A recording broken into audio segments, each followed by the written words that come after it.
Hello， 各位觀眾朋友，大家好，歡迎收看《Go Go Go》，好不好？我係民主，今日民主我來教大家做魚嘅料理。你們用辦煮倆嘅魚呢？今日民主我來教大家做倆嘅魚料理係最傳統嘅藍埔子脆魚。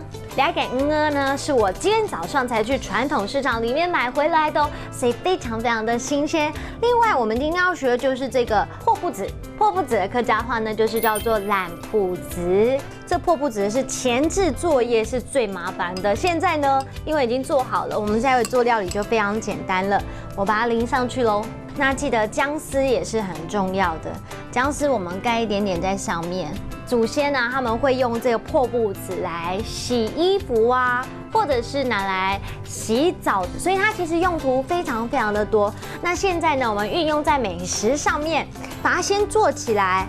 那等到你要做料理的時候，隨時都可以變成最好的調味料哦。你看現在呢已經蒸好了，最後面呢我再放一點蔥花上去，待會就可以邀試吃員來幫我們品嘗看看哦。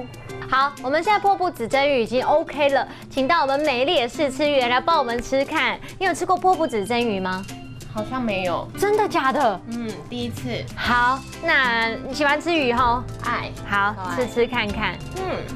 好吃哦。今天我們要學的句子就是這個破布子蒸魚很好吃，就是叫做藍埔子脆魚凍好食。藍埔子脆魚。藍埔子脆魚凍好食，凍好食。對，你講魚很可愛，魚叫做好 ，Hello， 各位觀眾朋友們，今天呢，我們學做完這個料理，你有沒有發現呢？其實呢，食材若是新鮮的話，簡單的烹煮就會非常美味了。重點是學到新的詞，一起來複習一遍吧。來看到第一個詞就是破布子，藍埔子，藍埔子。第二個呢就是魚，第三個來學到一整句話哦，來看到這句話就是破布子蒸魚很好吃，藍埔子脆魚凍好食，藍埔子脆魚凍好食。你們都有學會了嗎？動手做料理，也一起學客家話吧。我們明天見，拜拜。